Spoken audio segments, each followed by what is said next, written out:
Bismillah. Assalamualaikum warahmatullahi wabarakatuh. Alhamdulillah alladzi bi ni'matihi tatimmus shalihat.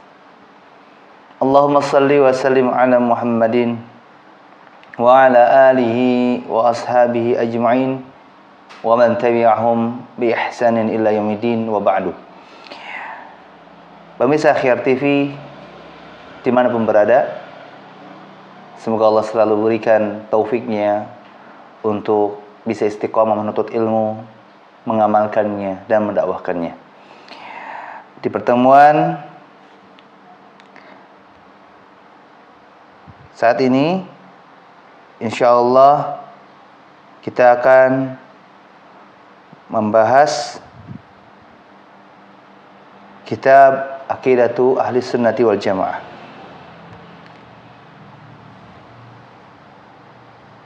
Kitab yang sangat besar manfaatnya, meskipun ini adalah kutaib ya, buku kecil, faedah dari Fadilatul Syekh Muhammad bin Shalih Al-Utsaimin rahimahullah. Kutaib ini kecil tapi isinya daging semua. Karena Syekh di sini hanya menyampaikan perkataan beliau kecuali sedikit. Tidak banyak yang beliau sampaikan, itu pun hanya di awal dan sebagai batas penghubung. Sisanya semuanya berisikan dengan ayat-ayat Al-Quran Allah Azza wa Jalla. Kalau ada di antara umat Islam yang beranggapan bahwa Al-Quran ini maknanya tuh terbatas, tidak bisa menjelaskan semua hal dengan detail, maka pertanyaan tersebut terjawab dari kitab ini, dari kutaib ini. Karena ternyata tentang akidah pun dengan berbagai macam penjelasannya bisa dijelaskan dengan jelas melalui ayat-ayat Al-Quran atau firman Allah Azza wa Jalla ini. Baik, kita langsung masuk pada pembahasan dari Syekh Muhammad bin Shalih Al-Utsaimin rahimahullah. Qala muallif,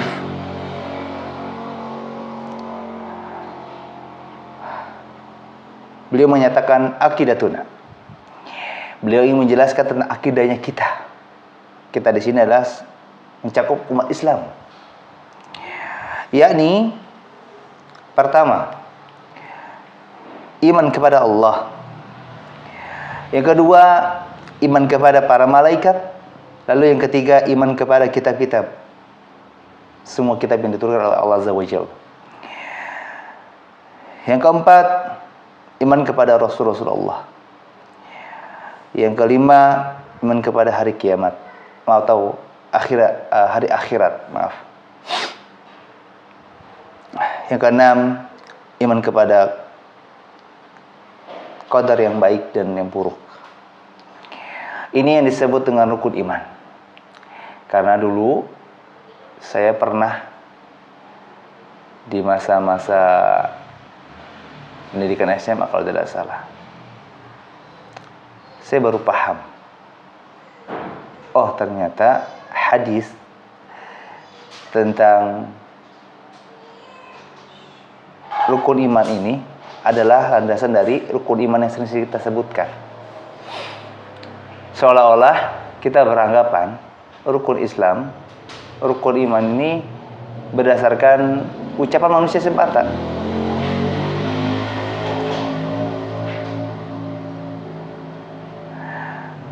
Atau seolah-olah ini hanya ringkasan dari pendapat seseorang. Ternyata rukun iman, rukun Islam itu berdasarkan dengan hadis-hadis Nabi SAW yang sahih. Dari rukun iman ini, Syekh akan menjelaskan secara detail dengan ringkas tapi padat dengan makna.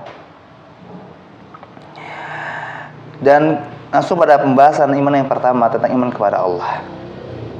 Kata beliau, kita mengimani rububiyah Allah Subhanahu wa taala. Artinya bahwa Allah adalah Rabb, pencipta, penguasa dan pengatur segala yang ada di dalam semesta ini. Ternyata makna dari kata Rabb itu mengandung 3 poin. Pertama, tentang penciptaan Allah, tentang penguasaan Allah, dan yang ketiga tentang pengaturan Allah.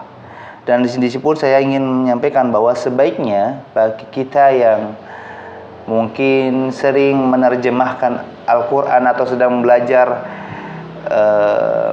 memahami mana-mana Al-Quran atau sedang membacakan di suatu akademi misalkan tentang makna Al-Quran, maka sebaiknya ketika kita menerjemahkan kata Allah bisa dengan sebutkan nama Allah, atau ketika kita menerjemahkan kata Rabb, ya, cukup dengan Rabb tanpa diterjemahkan dengan Tuhan. Karena kalau Tuhan kesannya seperti umum. Dan jangan pernah merasa alergi dan malu kalau mengucapkan Allah atau Rabb di depan manusia. Sampaikan ini Rabb. Karena kalau Rabb jelas mananya, tentang penciptaan Allah, penguasaan Allah, pengaturan Allah. Tapi kalau Tuhan, ini maknanya sangat umum. Dan khawatir disalahpahami ini seperti Tuhan-Tuhan yang lain. Semua hal bisa disembah, tapi disembah dengan cara yang tidak benar. Tapi hanya Allah Azza wa Jalla, satu-satunya zat yang bisa disembah, tapi dengan cara yang benar. Makanya ketika kita maknai la ilaha illallah, maknanya adalah la ma'buda bihaqqin illallah. Kita jelaskan di sini dengan bihaqqin. Karena hanya Allah satu-satunya zat yang disembah dengan cara yang benar. Karena Allah sudah menjelaskan tentang perintahnya tentang menyembah Allah, dan Allah pun menjelaskan tentang cara menyembah Allah yang benar. Tidak asal menyembah. Kemudian ketika kita membahas kita mengimani rububiyah Allah, maksudnya adalah berarti kita mengimani semua ciptaan Allah, kekuasaan Allah, tindakan Allah. Lagi-lagi meskipun makna tentang rububiyah sering diulang-ulang, masih banyak yang suka ketukar dengan uluhiyah. Sekali lagi, kalau rububiyah itu berkaitan dengan penciptaan Allah, dengan kekuasaannya Allah, dan tentang pengaturannya Allah. Atau dengan saya ringkaskan, rububiyah ini adalah tentang tindakan-tindakan Allah Azza wa Jalla, perbuatan-perbuatannya Allah Azza wa Jalla, yang tentu perbuatannya tidak sama dengan makhluknya. Allah bisa menciptakan manusia, tapi manusia hanya bisa membuat robot. Meskipun mungkin hampir sama bentuknya, memiliki kepala, tangan, kaki, badan, bisa berjalan, tapi kita lihat spesifikasi masing-masing. Manusia sebagai ciptaan Allah, robot sebagai buatan manusia. Sederhananya, ciptaan Allah berupa manusia, manusia bisa membuat robot. Tapi pertanyaannya, robot yang menjadi buatan manusia, kira-kira robot bisa membuat benda lain tidak? Dengan bentuk yang sama. Ini baru satu poin.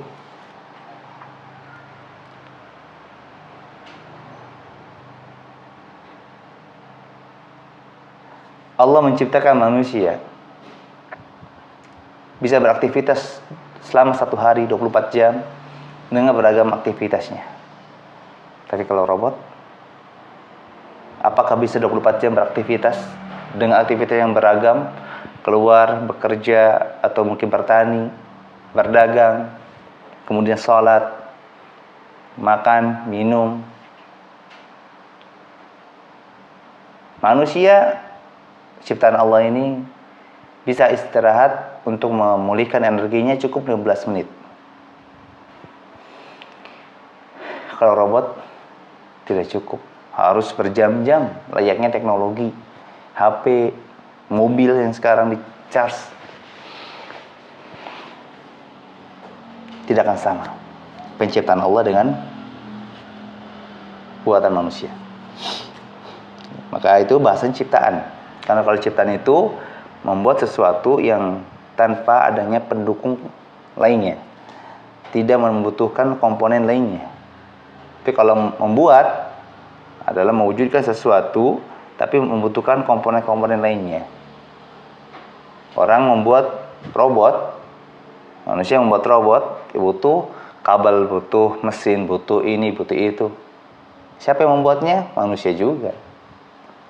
Tapi kalau Allah Azza wa Jalla menciptakan manusia tanpa butuhan siapapun dan butuhan apapun. Jadi hal sederhana seperti ini pun sebetulnya kita bisa berpikir bahwa ternyata kalau masih ada orang yang meragukan Allah, bahkan bertanya, Allah itu katanya ada, mana bentuknya? Nih, kita manusia bentuknya. Buktinya ini ciptaan-ciptaan Allah adalah adanya Allah. Kalau ada orang yang bertanya tentang Allah, lihat kita ini. Dengan adanya kita, berarti adanya yang membuat. Siapa yang membuat kita? Menciptakan kita? Allah Azza wa Jalla. Saya mau tanya, bagi Anda yang menggunakan smartphone, Anda meyakini tidak orang yang membuat smartphone ini ada? Adalah, yakin pasti. Kenapa gitu? Jawabnya, pernah nggak Anda bertemu dengan si pembuat ini, si pencetus smartphone ini? Tidak pernah. Tapi kenapa Anda yakin? Kan ada ini bentuk fisik HP-nya. Kenapa untuk meyakini adanya pembuat HP bisa dengan mudah hanya karena melihat HP-nya? Tapi kita tidak pernah berusaha memahami Allah, meyakini adanya Allah dengan melihat adanya ciptaan Allah berupa manusia. Ada tumbuh-tumbuhan, adanya pepohonan, dunia dan seisinya. Kalau kita merasa butuh dengan si pencipta, kalau kita merasa butuh dengan si pembuatnya, cukup merasakan hasil ciptaannya, hasil pembuatannya, selesai. Karena orang-orang penting seperti itu, para pembuat atau para inovasi teknologi, menjadi orang yang ternama, orang yang terkenal, itu tidak sembarang bisa ditemui. Hanya bisa ditemui oleh relasi-relasi yang berkaitan dengan hal tersebut atau orang-orang penting lainnya. Dan Allah Subhanahu wa taala, Sang Pencipta, juga tidak asal mudah ditemui. Hanya orang-orang yang hamba-hamba Allah, yang manusia ini yang memenuhi kriteria untuk bisa bertemu dengan Allah Azza wa Jalla. Di antaranya para malaikat dan ahli surga. Semoga dengan satu kesempatan kita bisa bertemu dengan Allah dengan kategori malaikat nggak mungkin, menjadi kategori ahli surga masih mungkin. Semoga kita Allah jadikan sebagai ahli penghuni surga, sehingga kita bisa bertemu dengan Allah Azza wa Jalla.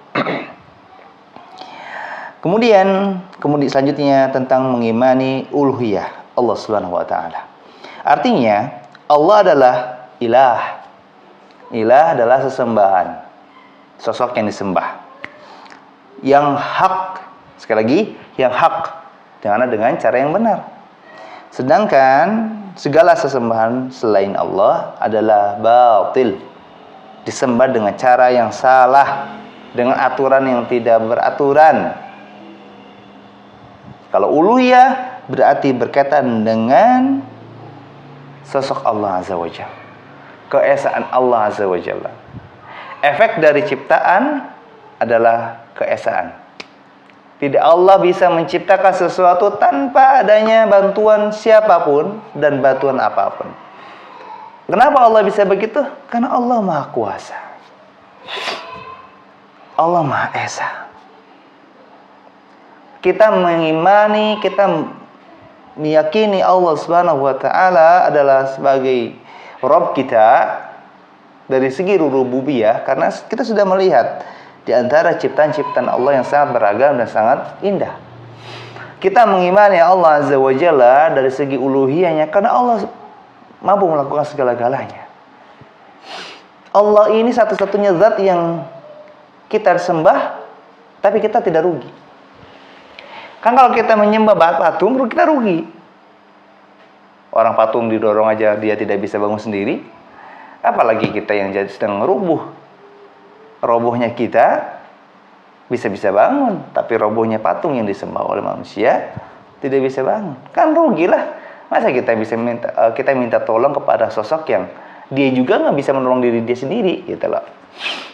Apalagi sekarang ada orang yang beragam menyembah sapi, ya, menyembah batu, menyembah manusia, sesama manusia.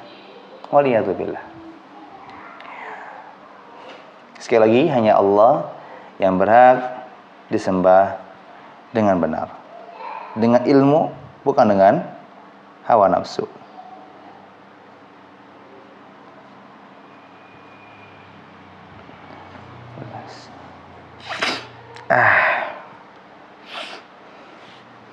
Kemudian kita mengimani asma dan sifatnya Allah. Artinya bahwa Allah memiliki nama-nama yang maha indah serta sifat-sifat yang maha sempurna dan maha luhur. Yang ketiga, dari komponen pengertian mengimani Allah setelah kita memahami tentang rububiyah Allah, uluhiyah Allah, dan sekarang yang ketiga asma dan sifatnya Allah. Tentang nama-nama dan sifat-sifatnya Allah adalah maka kita meyakini bahwa Allah adalah sosok yang memiliki nama-nama yang indah dan sifat-sifat yang mulia. Kita suka takjub dengan nama yang bagus. Contoh misalkan nama Aisyah radhiyallahu anha. Kenapa kita takjub dengan nama Aisyah? Karena sosok Aisyah yang kita dapatkan sedikit dari profilnya berdasarkan hadis Nabi SAW tentang cerita-cerita yang disampaikan oleh Nabi SAW dan kisah-kisah yang diceritakan oleh para sahabat radhiyallahu anhum tentang istri-istri Nabi yang lain. Misalkan contoh, Aisyah ini memiliki beragam keutamaan. Bahkan Aisyah ini adalah termasuk satu-satunya istri Nabi SAW yang meriwayatkan banyak hadis Nabi SAW. Dan beliau memiliki perbedaan yang sangat identik. Di antaranya beliau adalah salah satunya istri Nabi SAW yang dinikahi dalam kondisi gadis. Bahkan Aisyah ini termasuk di antara istri yang memang tidak memiliki keturunan. Ini pelajaran bagi kita yang mungkin belum dikaruniai keturunan atau anak. Jangan pernah merasa sebagai manusia yang hina, karena memiliki anak atau tidak memiliki anak bukan menjadi tolak ukur mulia atau hinanya seseorang. Kalau saja tidak memiliki anak merupakan hinanya seseorang, tentu Aisyah menjadi orang yang hina. Tapi kenyataannya kan tidak demikian. Sehingga saran dari saya tentang masalah anak, terus bersabar dan berdoa kepada Allah Azza wa Jalla sebagaimana kegigihannya Nabi Ibrahim alaihissalam yang terus berdoa kepada Allah, akhirnya Allah karuniakan anak di usia yang sudah tidak muda, di usia sekitar 80 tahun. Baik, kepada pembahasan, dan lagi-lagi kalau kita mendengar nama Aisyah ini langsung takjub, langsung kagum, karena sosok Aisyah sendiri yang sangat luar biasa, berbeda dengan wanita-wanita lain, termasuk berbeda dengan istri-istri kita radhiyallahu anha. Maka ketika kita mengetahui kelebihan dan keutamaan Aisyah, dengan disebutkan namanya saja kita langsung kagum karena mendengar nama Aisyah ini langsung teringat dengan sosok Aisyah yang sangat fenomenal. Lalu semoga ketika kita mendengar nama Allah dengan segala kelebihan yang Allah sudah tunjukkan kepada kita, yang sudah kita ketahui, semoga ketika diperdengarkan nama Allah, kita mendengarkan nama Allah, kita pun akan merasa takjub, kagum. Bahagia rasanya kalau saya bisa bertemu dengan Allah Azza wa Jalla. Makanya kata Allah, orang yang beriman ini ketika mendengar nama Allah, hatinya langsung bergetar, deg-deg ser, karena dia akan mengingat berbagai macam keutamaan sosok yang memiliki nama Allah ini. Begitu sama dengan ketika kita mendengarkan nama-nama Allah yang lain, Ar-Rahman, Ar-Rahim, Ar-Razzaq, Al-Ghafur. Tapi kalau kita mendengar nama-nama Allah, hati kita biasa-biasa saja, itu tandanya seperti ketika kita mendengar nama Contoh misalkan afwan ya. Misalkan kita mendengar nama Suprapto misalkan. Siapa Suprapto? Saya nggak kenal. Ketika kita mendengar satu nama yang kita tidak kenal, wajar kalau kita biasa-biasa aja perasaan kita. Gak ada namanya deg-deser, kagum tuh gak ada. Kenapa? Karena kita belum kenal Suprapto itu siapa. Tapi ketika kita tahu Suprapto, oh Suprapto, Masya Allah, jenderal misalkan, seorang TNI.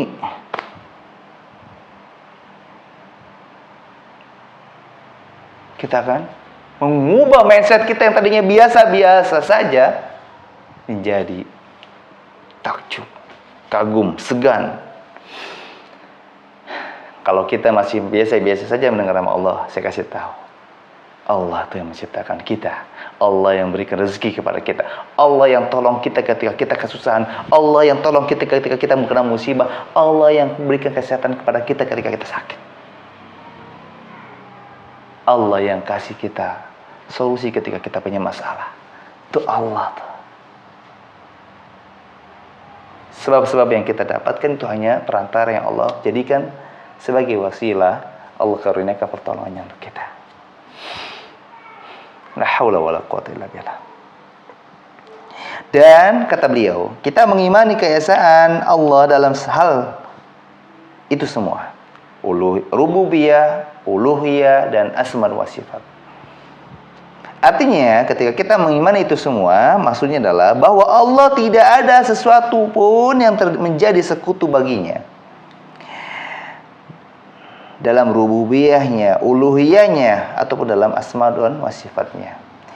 Konsekuensi dari mengimani 3 poin tadi yang berkaitan dengan Allah, maka kita menyatakan bahwa kita mengimani sosok Allah itu di atas segalanya. Gak ada yang bisa menandingi Allah Azza wa Jalla. Allah Azza wa Jalla berfirman dalam surah Maryam ayat 65, Rabbus samawati wal ard wa ma bainahuma fa'budhu wastabir li ibadatihi hal ta'lamu lahu samia. Kata Allah, Dia Allah itu Rabb seluruh langit dan bumi serta semua yang ada di antara keduanya. Maka sembahlah Dia dan berteguh hatilah dalam beribadah kepadanya. Apakah kamu mengetahui ada sesuatu yang sama dengannya? Sesuatu yang patut disembah juga? Tidak akan. Karena Allah adalah sesuatu yang sangat besar. Sangat sulit baginya kalau kita yang kecil bisa menandingi Allah. Kalau kita mendengar tim Real Madrid gitu ya. Sudah lama tidak melihat klub bola, jadi susah menyebutkannya, Real Madrid ya. Ketika kita mendengar kata Real Madrid, apa yang kita pikirkan? Di antara pemain fenomenalnya ya, Cristiano Ronaldo dengan sebut CR7. Ada Puyol ya, kalau tidak salah kan? Subhanallah. Sehingga kita tahu tuh di Real Madrid itu adalah tim besar karena di dalamnya berisi berbagai macam pemain-pemain profesional, pemain-pemain yang ahli dengan segala keahliannya. Sehingga ketika kita mendengar ada informasi hari Ahad tanggal sekian ada pertandingan antara Real Madrid dengan contoh misalkan Persib Bandung. Tahu Persib Bandung ya? Tahu. Persib Bandung punya prestasi juga, Masya Allah, la quwwata illa billah. Dan banyak di antara mereka juga yang mungkin sudah hijrah pemainnya sehingga bisa menerapkan syariat dalam pertandingan-pertandingan yang dilakukan. Pakai kolor, pakai celana yang mungkin tetap harus kolor tapi tetap menutupi aurat misalkan. Contoh saja. Persib dengan segala prestasinya, kita akan takjub kagum. Tapi ketika Persib bertanding dengan Real Madrid, apa yang terlintas dalam pikiran kita? Kalau tentang Madrid, opininya adalah pasti menang. Kalau kita sebut kata Persib, yang tersebut terlintas di pikiran kita adalah pasti kalah. Padahal belum bertanding tuh. Kenapa? Karena kita sudah tahu sosok masing-masing klub tersebut memiliki kemampuan yang berbeda. Dan kemampuan Persib tidak bisa disandingi dengan Real Madrid. Jauh. Mau diketawain sama masyarakat sedunia. Iya. Kalau mau bertanding, cari lawan yang sebanding. Karena gitu. Sebelum bertanding pun kita sudah bisa menilai.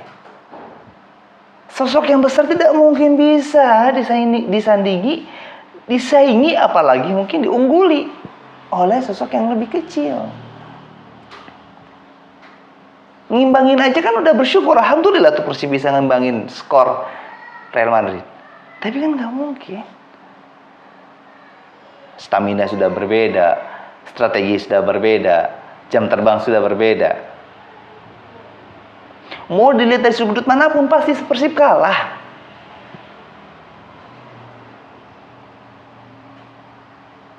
Inilah diantara cara memahami akidah.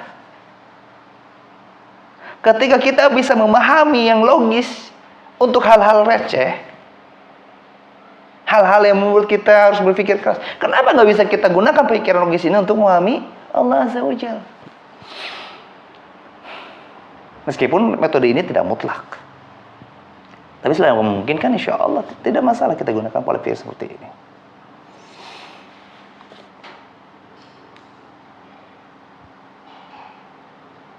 Dan Allah tanya kepada kita, hal ta'lamu lahu samiyya? Adakah kamu mengetahui ada sesuatu yang sama denganku, yang layak juga disembah? Ada tidak? Tidak ada. Tidak ada. Mau disandingin sama siapapun, hatta dengan orang yang punya kedudukan tertinggi dunia pun tidak masalah. Mau diketawain sama orang seluruh dunia, kalau berani ngaku-ngaku Allah. Allah Ustaz. Kemudian kata beliau, selanjutnya kita mengimani bahwa Allah Azza wa Jalla berfirman dalam surah Al-Baqarah ayat 265, Allahu la ilaha illa huwal hayyul qayyum, la ta'khudhuhu sinatun wa la naum, lahu ma fis samawati wa ma fil ard. Man dzalladzi yashfa'u 'indahu illa bi'idnih, ya'lamu ma baina aydihim wa ma khalfahum, wa la yuhituna bi syai'in min 'ilmihi illa bima syaa', wasi'a kursiyyuhu as-samawati wal ard, wa la ya'uduhu hifdhuhuma wa huwal 'aliyyul 'azim. Kata Allah, bahwasanya Allah itu tidak ada sesembahan yang hak selain Dia, yang maha hidup lagi maha menegakkan segala urusan makhluknya, tidak pernah mengantuk dan tidak pernah juga tidur. Hanya milik Allah sesuatu yang ada di langit dan yang ada di bumi. Tidak ada yang dapat memberi syafaat di sisi Allah tanpa izin darinya. Dia mengetahui sesuatu yang ada di hadapan mereka dan di belakang mereka, dan mereka tidak dapat mengetahui sesuatu pun tentang ilmu dari Allah kecuali dengan kehendak-Nya. Kursi Allah meliputi langit dan bumi, dan Allah tidaklah merasa berat memelihara keduanya, dan Dialah yang maha tinggi lagi maha besar. Allah berulang kali menyatakan tidak ada sesembahan selain Allah. Tidak ada sesembahan yang berhak disembah dengan benar kecuali Allah. Sudah haruskah berulang kali Allah menyebutkan itu, membuat kita sehingga kita yakin? Ya, haruskah Allah menyebutkan berulang kali perintah tersebut sehingga membuat kita yakin bahwa tidak ada sesembahan selain Allah? Kenapa saya mengulang pembahasan ini? Agar tidak ada lagi yang mengatakan saya menyembah Allah melalui ini. Nggak ada. Kalau kalian punya kesempatan meminta bantuan ke Bapak Presiden secara langsung, kira-kira kalian tetap langsung ke Pak Presiden atau kepada ajudannya? langsung ke Pak Presiden lah, karena beliau yang memiliki keputusan. Bisa jadi ajudan ini nggak amanah, karena nggak suka sama kita, akhirnya apa yang kita ajukan kepada Pak Presiden melalui beliau tidak disampaikan. Banyak faktor-faktor sosial lainnya. Minta sama Allah langsung, tanpa harus melalui perantara-perantara yang lain. Kan bisa jadi melalui ini lebih dikabulkan. Contoh, misalkan ada yang mengatakan saya menyembah Allah melalui patung. Tanya, apa yang kamu minta? Saya mau minta diberikan istri, diberikan anak, diberikan rumah. Pertanyaannya, patung yang kamu minta tersebut yang menjadikan sarana kalian untuk beribadah kepada Allah, meminta kepada Allah, mereka punya istri tidak? Mereka punya anak tidak? Mereka punya rumah tidak? Tidak. Jangankan dia bisa meneruskan doa kalian kepada Allah, orang kalian ajak ngobrol aja nggak bisa. Coba kalian tanya nama siapa, kamu dari mana, kamu sudah makan atau belum, apa kalian bisa jawab? Apalagi menyampaikan pesan-pesan yang sangat indah kepada Allah Azza wa Jalla. Saya hanya bisa berharap pada Allah Azza wa Jalla, semoga Allah mengaruniakan hidayahnya kepada kami dan kepada kalian. Yang sudah mendapat hidayah, saya hanya bisa berdoa kepada Allah, semoga Allah karuniakan taufiknya untuk kami dan untuk kalian. Dan Allah tidak pernah mengantuk dan tidak pernah tidur. Manusia bisa mengantuk, bisa tidur karena apa? Karena lelahnya dia, karena lemahnya fisik manusia tersebut. Kita ngantuk karena kita lelah, karena kita lemah. Coba kalau kita yang nggak lelah, kita lagi sehat, lagi seger-segernya, kita ngantuk tidak? Tidak.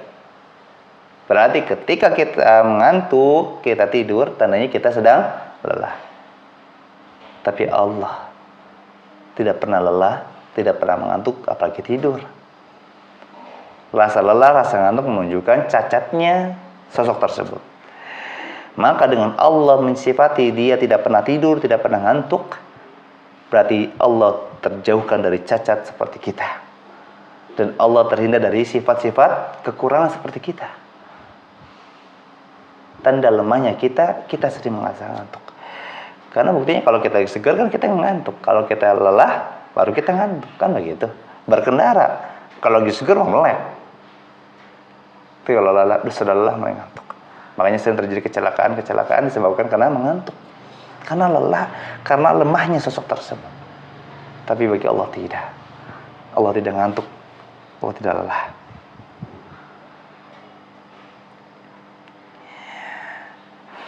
Sehingga ketika Allah tidak mengantuk, Allah tidak tidur, tidak ada satupun perlakuan hambanya yang tidak terpantau oleh Allah. Kita lihat CCTV. Apa yang membuat dia selalu bisa mengetahui apa yang kita lakukan, merekam apa yang kita lakukan? Karena dia selalu menyala. Coba kalau dia ada waktu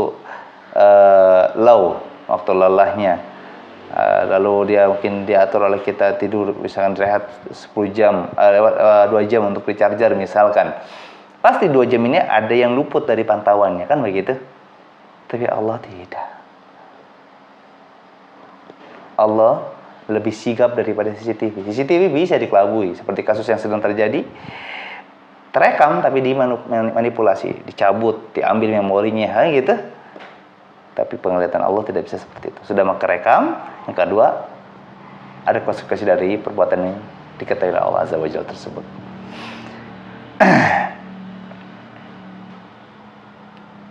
Allah mengetahui yang ada di hadapan kita, Allah mengetahui ada yang di belakang kita. Kalau kita tidak.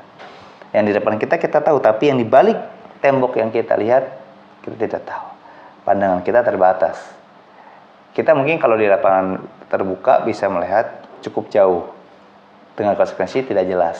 Semakin jauh semakin kecil, kan begitu. Apalagi kalau ada tembok, udah kehalang, selesai.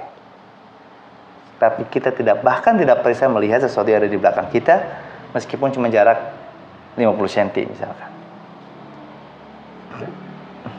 Tapi Allah tahu yang di depan kita, yang di balik tembok, di hadapan kita, yang ada di belakang kita, yang jauh dari kita, Allah tahu. Kurang hebat apa Allah ini? Ketika kita merasa takjub adanya orang yang bisa menyayat pisau di tangannya lalu tidak luka, kita takjubkan. Satu takjub tuh. Lalu bisa menggandakan uang, lalu bisa menghilangkan benda. Makin takjub, makin takjub, makin takjub. Semakin banyak kelebihan yang kita ketahui dari sosok orang tersebut, kita makin takjub. Nah, sekarang di sini kita kan sudah mengetahui sebagian kecil di antara kehebatan-kehebatan Allah Azza wa Jalla. Karena masih ada kehebatan-kehebatan lainnya yang belum kita pelajari, dan insya Allah di kitab ini akan kita pelajari. Apakah sudah sangat cukup membuat kita takjub pada Allah sehingga kita bisa yakin pada Allah dengan segala urusan kita? Semoga iya. Dan di sini Allah menjelaskan bahwa orang yang dia mendapatkan ilmu Allah, tentang agama Allah, tentang syariat Allah, itu Allah bisa berikan kecuali sesuai kehendaknya. Makanya ketika kita belajar ilmu, belajar agama, belajar duduk di majelis ilmu, jangan pernah lupa minta kepada Allah agar Allah berikan ilmu yang banyak, ilmu yang bermanfaat. Rabbi zidna ilman, ya Allah berikanlah tambahan ilmu kepada kami. Boleh, dan ini sangat dianjurkan. Allahumma inni as'aluka ilman nafi'an wa a'udzubika min ilmin la yanfa. Ya Allah, aku berlindung kepadamu dari aku meminta kepadamu ilmu yang bermanfaat, dan aku berlindung kepadamu dari ilmu yang tidak bermanfaat. Dan Allah hanya memberikan ilmu kepada seorang hamba sesuai kehendaknya. Sehingga kalau ada orang merasa sudah sangat pintar, bahkan mengetahui semua tentang Allah, segala hal, sehingga akhirnya kebablasan, akhirnya mengungguli Allah, ini kan satu hal yang menjadi guyonan, lucu. Yang ngasih ilmu Allah, malah yang dikasih malah menyaingi yang mengasihi, kan begitu. Kan kurang ajar namanya. Assalamualaikum. Apalagi sampai tahu hal-hal yang gaib, seolah-olah ini ilmu dari Allah. Ini satu hal yang tidak benar. Dan di sini Allah menyatakan kursi Allah itu meliputi langit dan bumi. Para pemirsa bisa mempelajari tentang penjelasan kursi Allah Azza wa Jalla dan arsy-Nya Allah Azza wa Jalla di salah satu artikel yang pernah saya tulis, karena websitenya belum bisa dipublikasikan. Silakan bisa membaca artikel tentang kursi Allah dan arsy-Nya Allah di fanpage atau halaman Facebook Abu Humairah Muhammad Fadli. Sebatas informasi tambahan bahwa fanpage atas nama saya Abu Humairah Muhammad Fadli ini ada dua. Yang pertama itu yang dulu banget, itu emailnya sudah tidak bisa dibuka. Yang kedua itu yang saya maksudkan. Jadi di fanpage ini berisikan semua tulisan-tulisan saya, karena kalau di fanpage yang Khyar TV itu khusus untuk informasi tentang Khyar TV, video, poster, artikel dan lain-lain. Tapi kalau untuk fanpage atas nama saya pribadi, yaitu khusus untuk artikel-artikel yang saya tulis. Karena dari artikel tersebut ada sebagian yang dicetak menjadi buku, ada yang belum dicetak sehingga baru bisa dikonsumsi melalui media sosial. Ada dua artikel tersebut tentang kursi Allah dan arsy Allah sudah saya jelaskan di tahun 2018, 4 tahun yang lalu. Sehingga silakan barangkali ada yang ingin belajar tentang pengetahuan tentang kursinya Allah, arsy-Nya Allah, bisa dilihat di artikel tersebut. Bahkan tersedia juga penjelasan tersebut melalui video di channel YouTube Khyar TV, karena sudah dibuatkan juga waktu itu sosial eksperimen. Kita tanya kepada masyarakat umat Islam tentang arsy-Nya Allah, kursinya Allah, dan di akhir menanggapi berbagai macam opini masyarakat, saya di akhir menjelaskan tentang arsy-Nya Allah dan kursinya Allah. Mungkin penjelasan ini yang baru bisa saya sampaikan. Insyaallah selanjutnya akan saya bahas di pertemuan pekan depan insyaallah.